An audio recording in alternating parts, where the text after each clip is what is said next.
Okay, so we're going to go ahead and get started here now. I'm sure more people will join in as we get moving along, but we want to be respectful of everyone's time here, so we'll get started. So welcome everyone. Good morning. Today I'm here with Carrie Moore. She's in charge of Natural Resources Review for Hillsborough County Development Services, and this is something we're excited to do because we've wanted to do it for quite some time now. And it's really just to give everybody an overview of the tree removal process in Hillsborough County. There's a lot of different regulations that govern tree removal and processes that go into that, and sometimes that can cause some confusion. So we wanted to conduct this session to try to clear some of that up. So with that, I will turn it over to Carrie, who's going to get us started here and who's going to be our main presenter here today. Well, thank you. Yeah, I want to welcome everybody to this uh, presentation because this is something that we highly value is the natural resources in Hillsborough County. And so I thought one of the best ways to start is to really talk about kind of the intent of the Land Development Code, which is where the regulations are for preservation of trees. So if you can go to the next slide, Joelle. Yeah, so the intent is really to set forth regulations that protect both the land alterations, protect the soil and water, as well as protecting trees and other vegetation. And the reason why we want to make sure to do this is because it helps to maintain a high quality of life for the citizens of Hillsborough County and protect their health, safety, and welfare.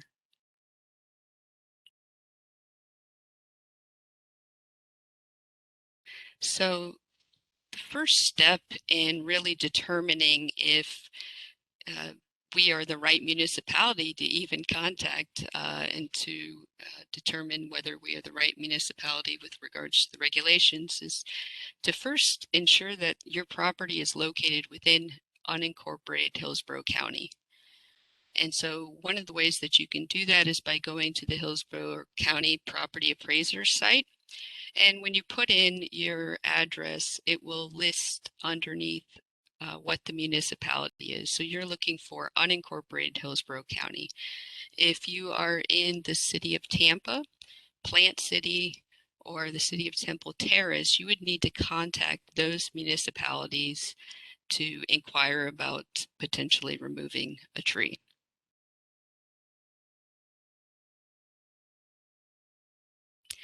So after you've determined whether you're in unincorporated Hillsborough County or not, and let's say you are, then the next step would be to determine if you need a tree removal permit. And you would look at where is the location of the tree.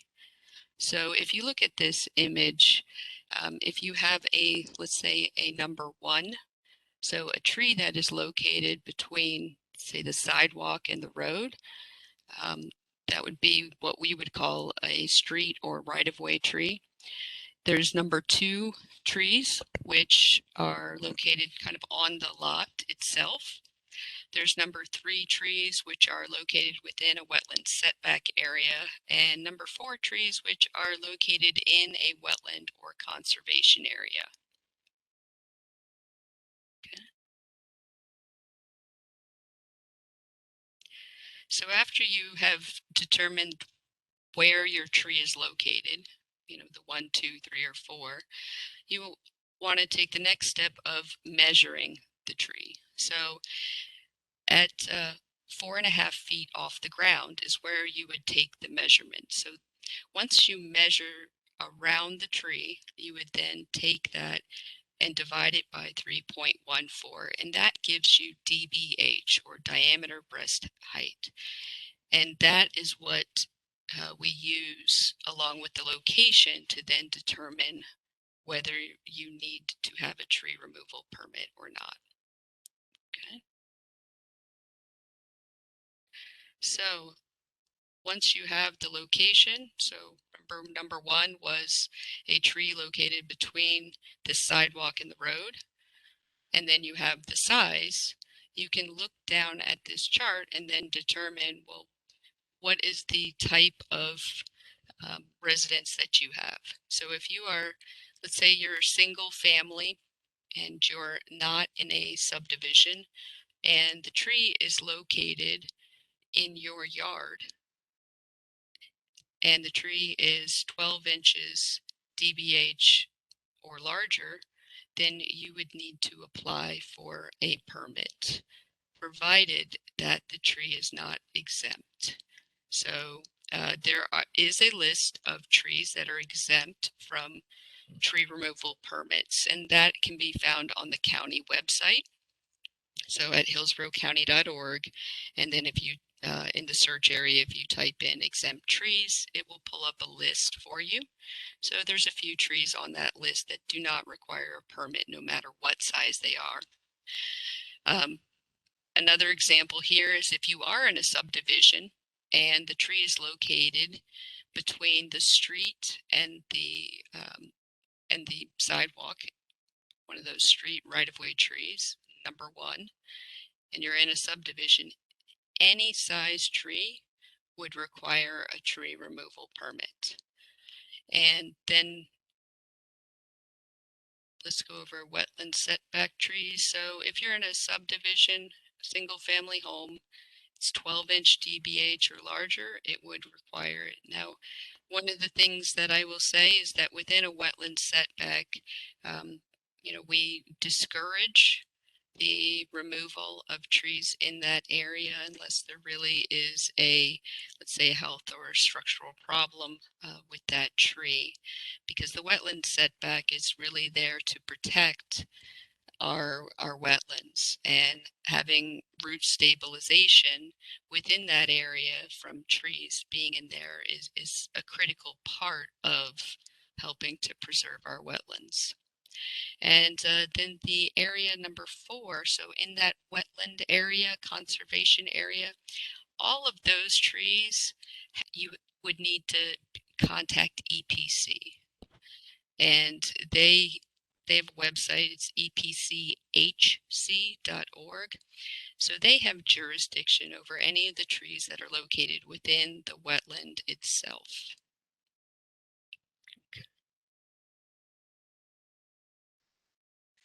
So let's say you've gone through those steps and you've determined that you do need to apply for a tree removal permit. Then you would go to Hills Gov Hub, and I will let Joelle take over from here to show you how to apply. Okay, so all tree removal permits now are done through the new portal Hills Gov Hub, and we do get a lot of questions sometimes on how to actually work that process. So I'm going to do a quick walkthrough with you and show you just how you would apply. So once you're at the login screen, you will need an account for this. This is not one of those things that you can actually do on Hills Gov Hub without having an account. So if you don't have one, you will need to create one. If you have an account and you don't remember your password, you can click down here on I've forgotten my password in order to reset that. So once you're in, what you're going to do is you're going to come over here on the left-hand side, click on New, and then Building and Site Application. Now from here, these are the terms and conditions. You can read through those, and once you agree, you can check on the box and hit Continue Application. Now here, there's 2 different ways you can find the tree removal permit. One is just by going down here and selecting Tree Removal Permit, or you can come up here, just type in tree, and you'll get that. So either way, you'll select tree removal permit and then continue your application.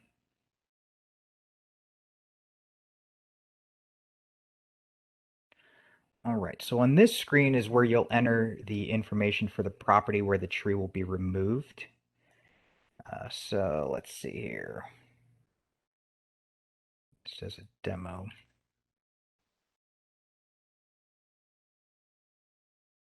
So the nice thing about this is you should only need to enter the street name and the street number. And when you click on search, this will actually pull the rest of the information for you. So it kind of saves you quite a bit of time from having to look all of that up. As you'll see, everything kind of automatically populates in here. So just make sure you've got the right property. And when you do, click on Continue Application.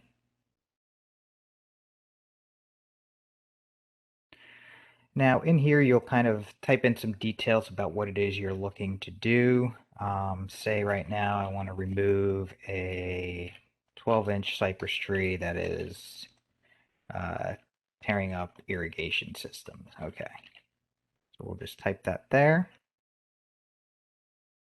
Down here, you'll select what situation applies to you. You can apply as the owner, you can apply as an arborist, you can apply for the homeowner. So in this case, we're going to pretend that I am a tree removal service and I am applying for the homeowner, and we will not be using a certified arborist. So we'll click on that.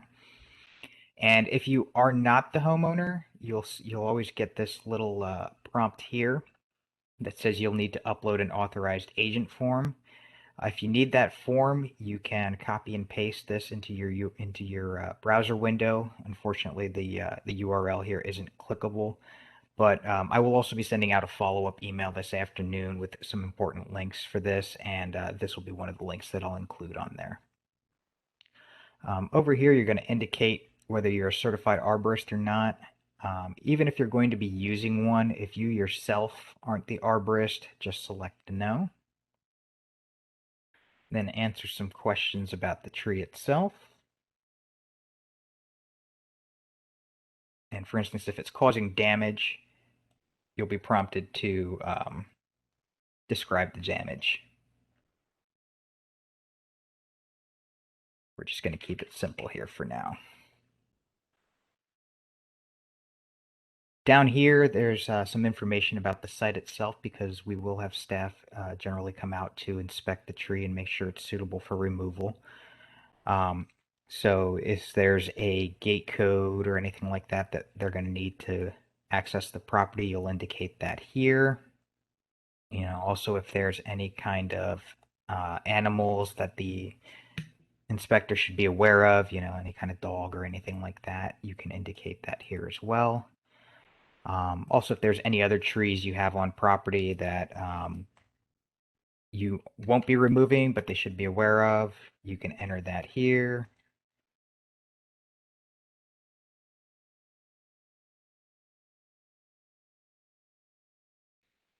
Down here, you're going to check these boxes to indicate that everything you are submitting is correct to the best of your knowledge. Now here's where you'll actually indicate which tree it is you would like to remove. So for each type of tree, you're going to add a row. You're going to select where the tree is located. So in this case, we'll say it's in the yard.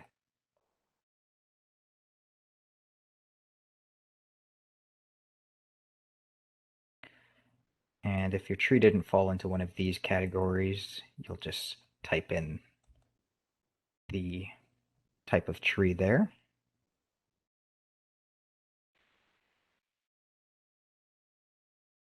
And if you have like I said, if you have other trees, you'll add another row for whatever different type of tree that would be. Otherwise, you can continue down here. Same thing, if this tree removal is related to some other permit record, you can indicate that here. Otherwise, you can just click on Continue.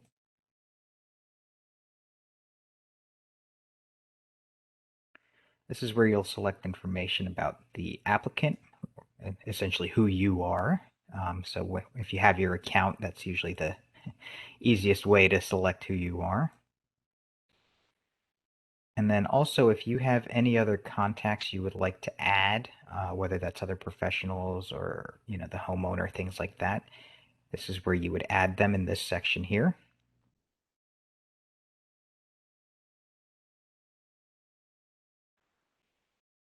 So all applications will need to include a site plan that shows where the tree is that's going to be removed. It can be pretty basic. This is just a simple drawing showing the different trees on a property and which one will be removed.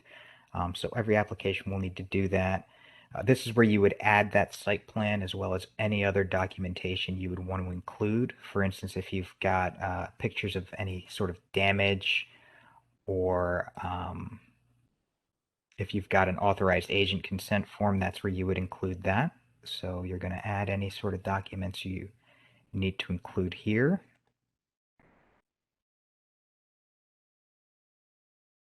And then once those have uploaded, you can click continue. And down here, you'll be able to indicate some information as far as what each document is.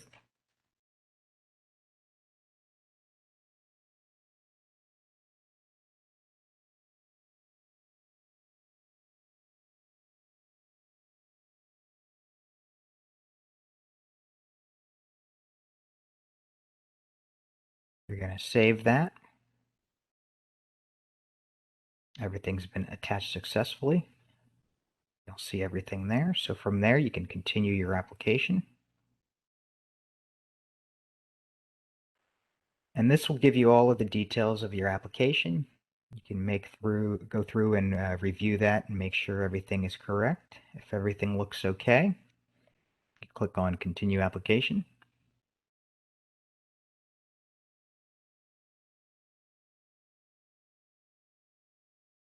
Now you'll be prompted to pay your fees, so you can click on Checkout and then check out one more time. Now the only option we have for online payments right now is to pay with a credit card. So what you'll do here is you'll just enter your credit card information.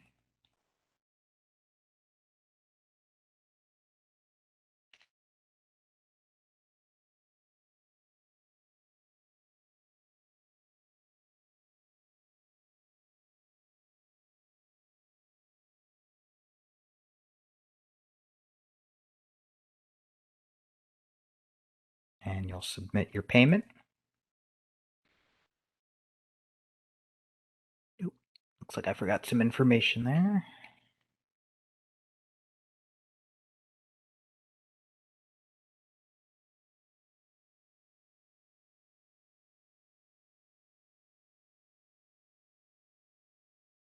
And under the confirmation, you'll see an option to view and print your receipt. Also, if you want to check the status of your application, whenever you log into your account, under My Records, that's where you'll find the application and you can check on the status there. All right, so I will hand that back over to Carrie. Yeah, thank you. So, a couple of the items that were mentioned that need to be uploaded are the site plan.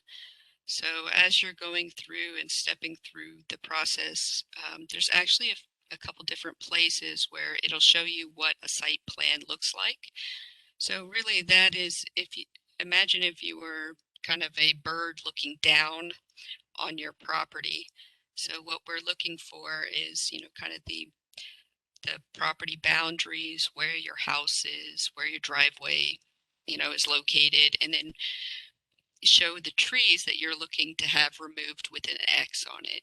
And the reason why this is really important is because, we need to know which tree you're asking to remove.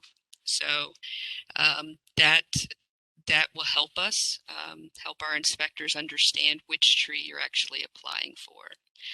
And there also, if you have a gate or gate codes, even to your subdivision. So sometimes people will forget to add that in, but gate codes to your subdivision or if you have a code for, let's say, a lock on your actual fence. All of those are really, really important pieces of information to provide in the application.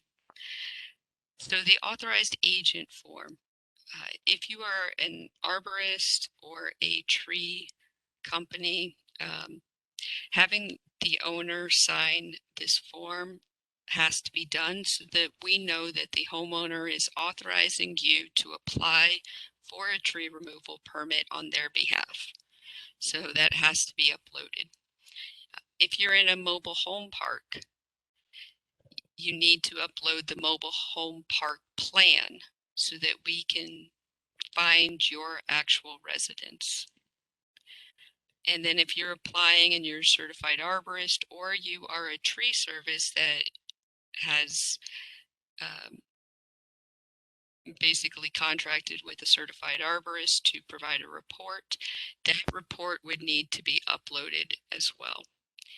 Some of the things that you may want to upload are items such as pictures of the tree. If there's something in particular that you would like to highlight, it's absolutely not required because we do go out and look at the tree, but if there's something that you would like to highlight, make sure our inspector is aware of, you can upload pictures.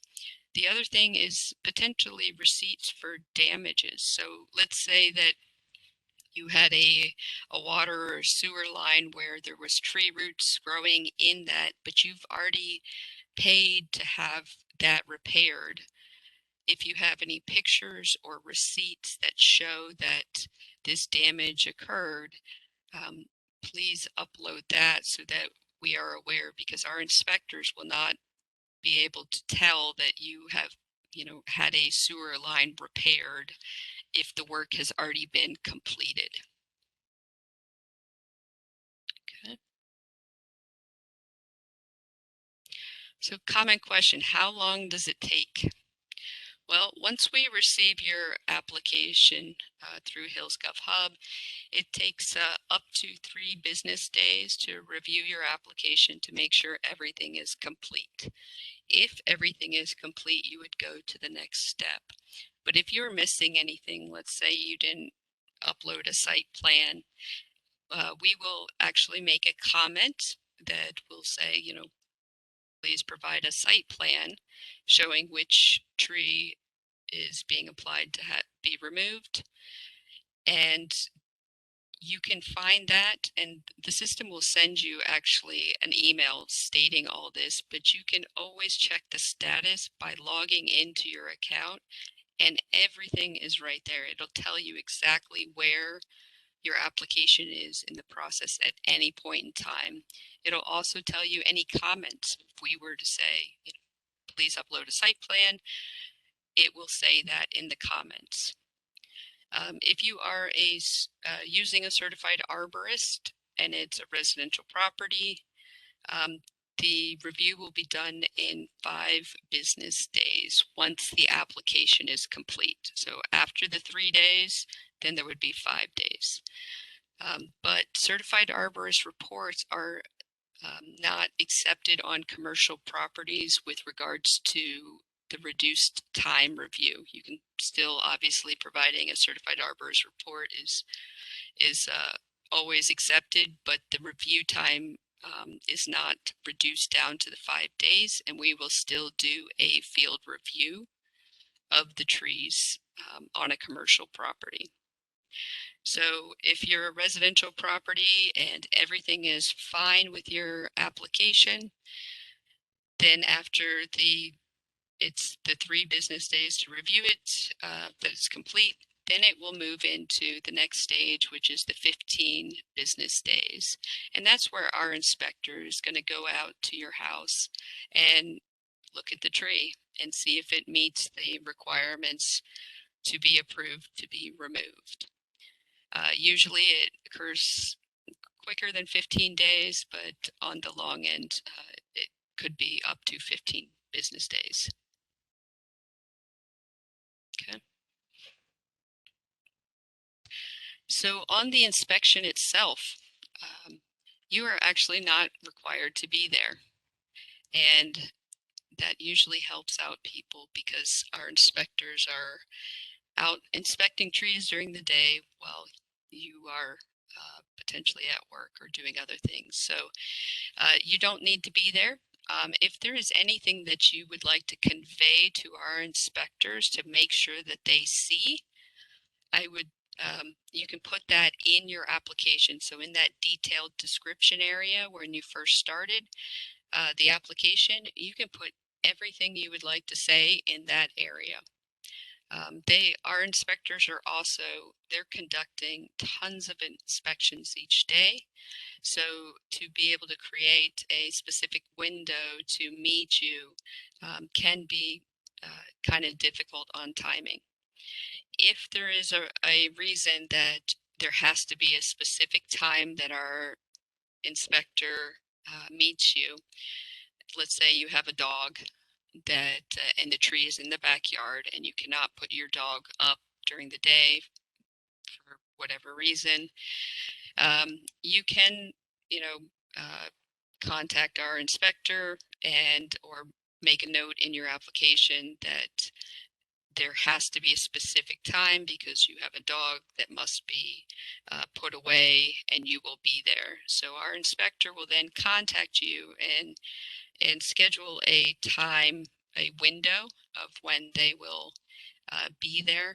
Um, so, but we try to avoid having specific inspection times if at all possible because it usually ends up easier for the citizens if they, don't have to be there during our inspection.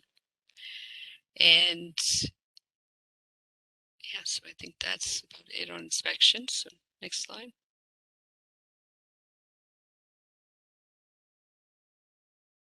So there are a couple potential outcomes for the permit. It could be approved. It could be approved with conditions.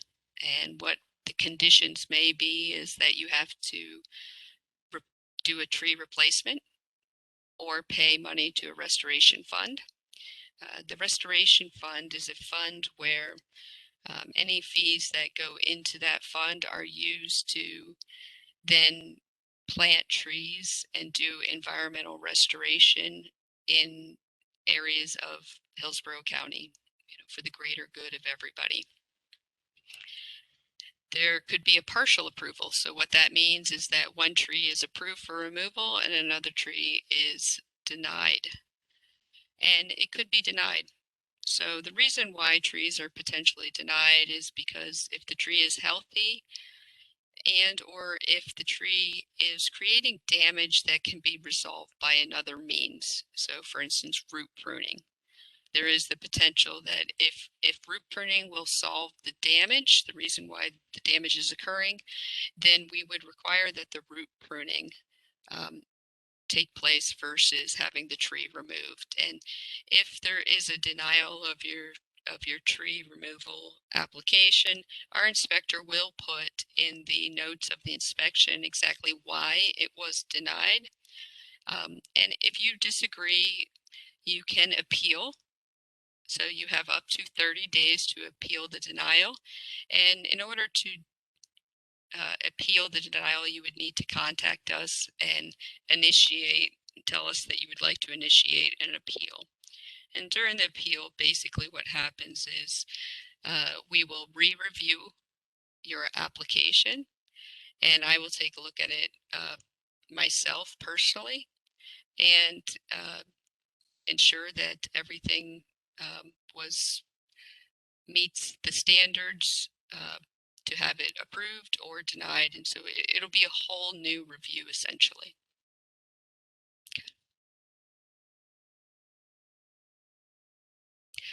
So there's a couple things to consider. If you are located along the Hillsborough, Palm River, Little Manatee, or Alafaya, within 100 feet of those rivers, tree removal may be prohibited. Tree removal in wetland setbacks, so I touched on that before, but we try to discourage the removal of trees in the wetland setback because it does help with soil stabilization, and which helps protect our wetlands. And if the trees are located in the wetlands, you would need to contact EPC to inquire about potentially removing that tree. So if you were required to do a replacement, what you would be replacing the trees with are from the approved list. So on hillsboroughcounty.org, we have a list for approved street trees, approved shade trees, approved ornamental trees. And so if you are going to if you needed to replace a street tree, you would go to the approved street tree list, and you would find, a species there that something that you would like to install, and you would be looking for Florida grade #1 or better. If you're not familiar with this is Florida Grades and Standards. It's a method by which trees are graded as far as the sort of quality, the structural quality of the tree. And so if you go to a nursery and you tell them that I need let's say a magnolia tree, Florida #1 or better, they will know what that means. Palm trees. So if you're going to install a palm tree, each street tree removed means that if there needs to be 2 palm trees replanted as replacements. If there is a multi-stem trunk palm, so for instance, let's say the foxtail palm, if there's 2 or 3 stems coming out, that counts as 1 palm. So you would need to have 2 distinct root balls. So 2 distinct palms to meet the street tree requirement if you had 1 street tree. And palms must have 8-foot clear trunk height and a minimum of 8-inch DBH. So that's the size 4.5 feet above the ground. So the location of the street trees, there's 2 different places that you can put them. So one of the locations is from the edge of the street to the sidewalk, and they need to be planted a minimum of 10 feet from utilities and 3 feet from the sidewalk. If it cannot fit in that area because there's utilities too close and there just isn't room, you can plant a street tree on the back side of the sidewalk within 5 feet from the front property line. Okay.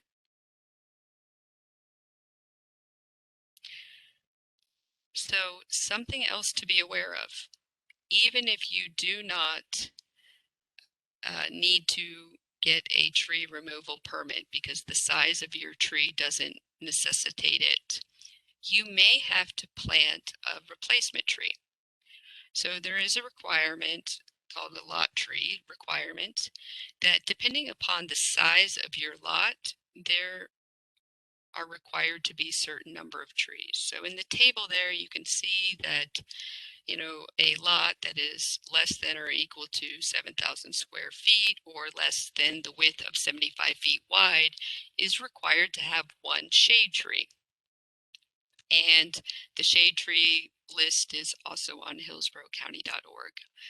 And so you would want to make sure that even if you did not need a tree removal permit because the size of the tree that you're removing is small enough that it does not require it, you still want to make sure that you are meeting the minimum lot tree requirement.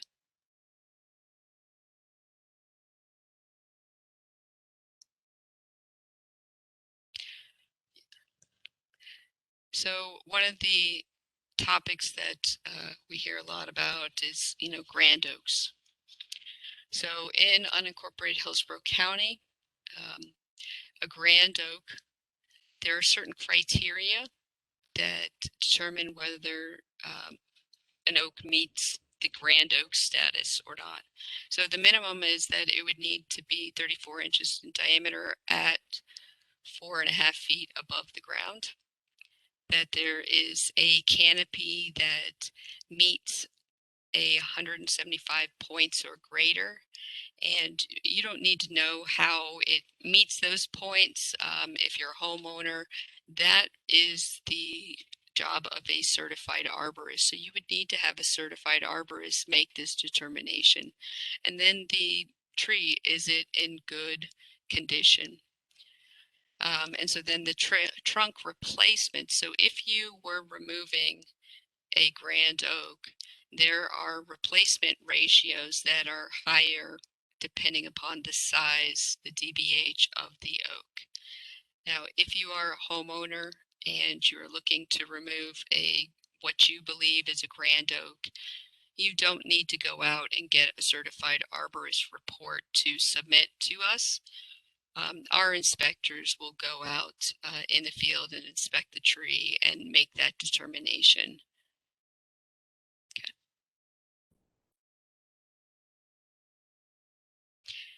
Now, if you do have a grand oak and you would like to prune your grand oak, there and there's a affidavit that you can see on the right hand side. The affidavit is to be filled out by a certified arborist who is attesting to the fact that they will be there while the tree is being pruned. And the reason why we require this is because we want to ensure that the grand oaks are pruned in a manner which is not going to cause damage to the long-term health of the tree. So minor pruning is 3-inch diameter branches at the point where the connection to the supporting branch. So if it's 3 inches or less, that does not require an affidavit. But if it's greater than 3 inches in diameter, that would require having a certified arborist that fills out this form, submits this form to us, and then is also there while the tree is being pruned so that they can ensure that it is done properly. Okay.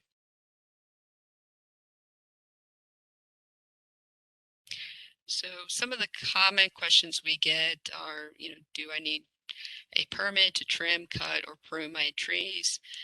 No, there's just that affidavit for the grand oak, which we just went over. Kind of as a general, just sort of rule of thumb is, 25% of the tree's canopy is the maximum recommended. So you really want to stay under that. And I would always suggest having, if possible, a certified arborist present while you're having, any sort of significant pruning happening, just so that you ensure that there's not anything that is done that will damage the health of the tree. And so the grand oak pruning affidavit. And one item on the pruning as well is um, if you do prune your tree, let's say top it, which is, cutting off the top of the tree, that actually is a code enforcement action. And there's some other pruning that can lead to code enforcement actions. But if you stick with proper pruning, there won't be a problem. Okay, do you need a permit to remove your dead tree?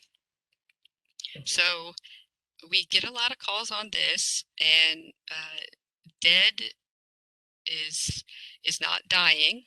So we usually say, is it dead, dead?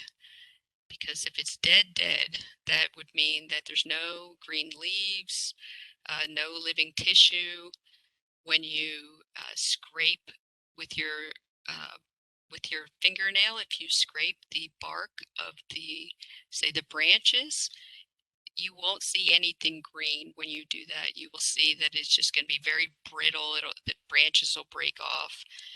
That's what a tree that is completely dead, no signs of life, that does not need a permit to be removed.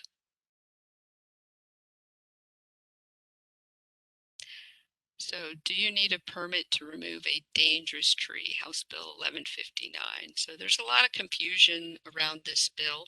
Um, so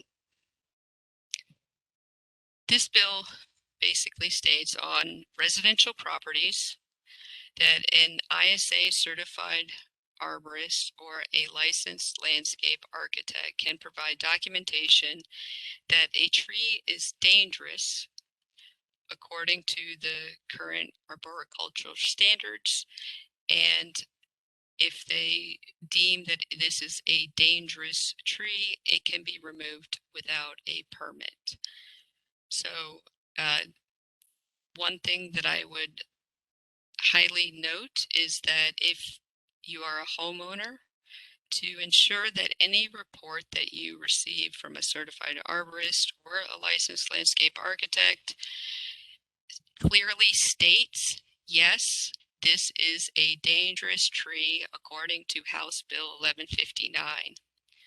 And the reason for this is just to ensure that um, the person providing the report and you are on the same page with what their report is, that they are not just providing a report to you with regards to the health of the tree, that they are actually providing you with a report that would legally allow you to remove the tree without a permit.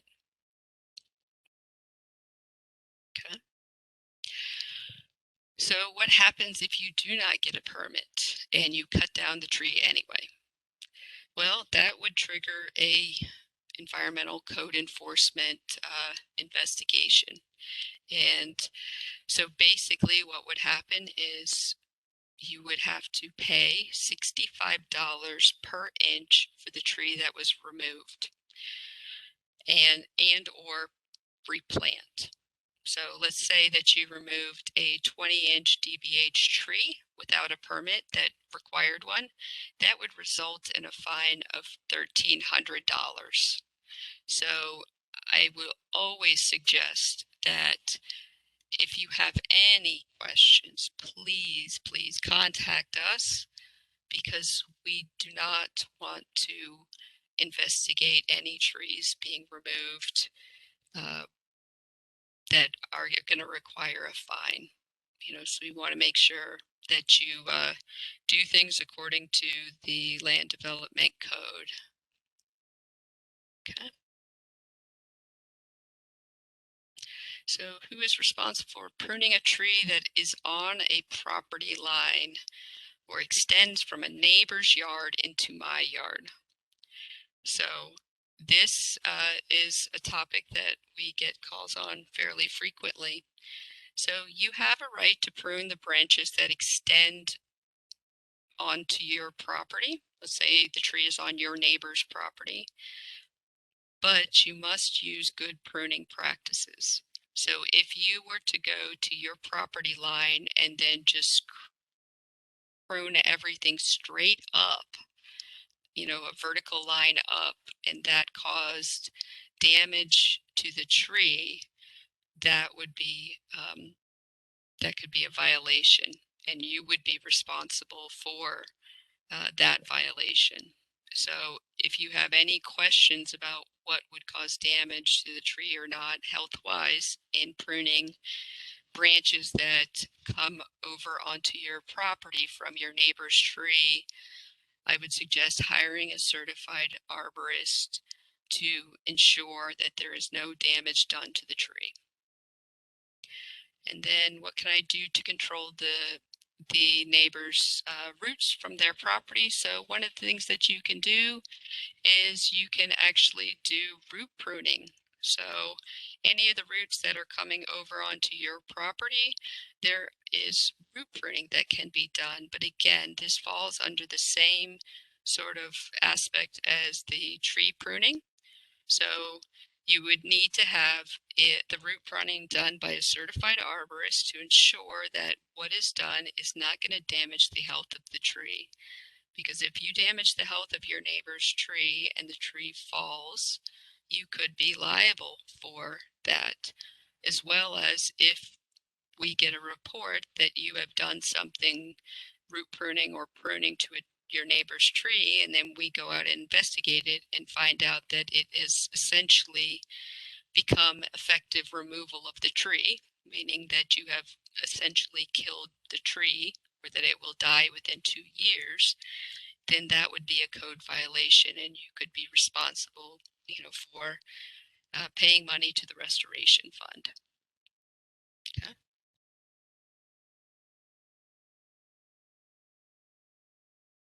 Yes.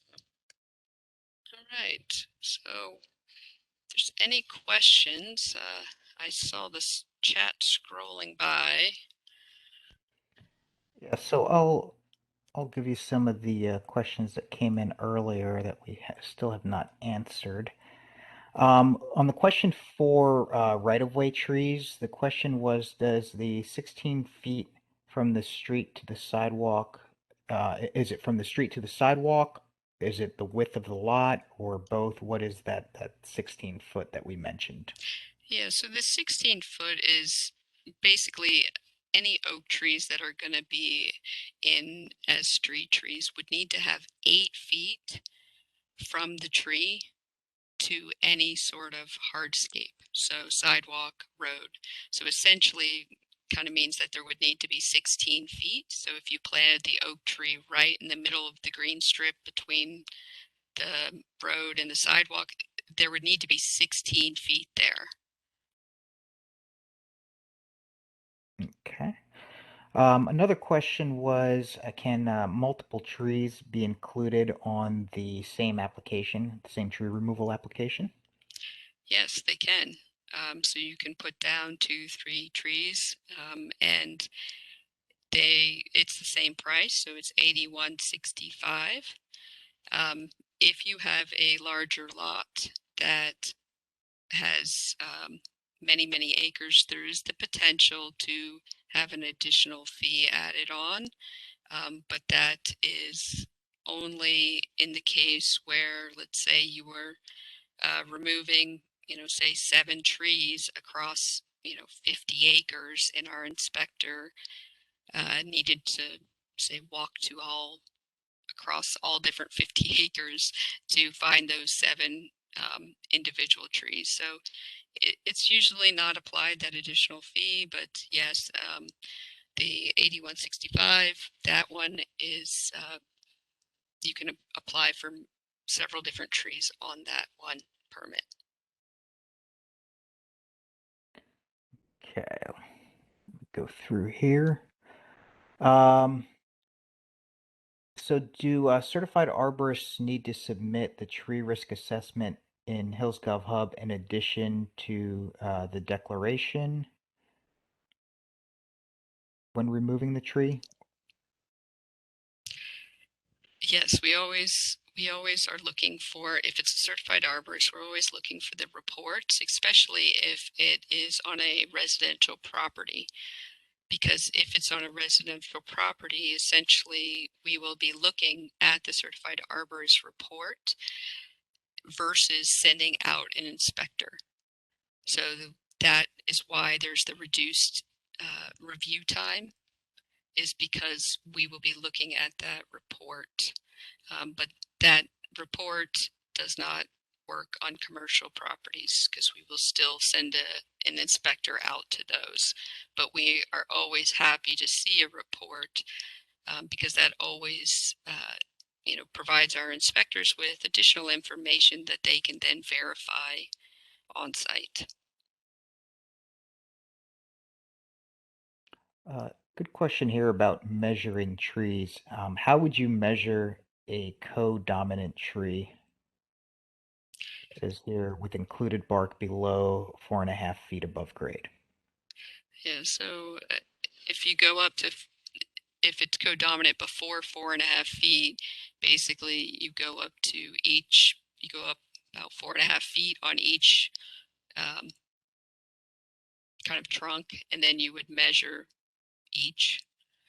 So that's generally how it's done. So it would be the standard practice of how it's measured. Um,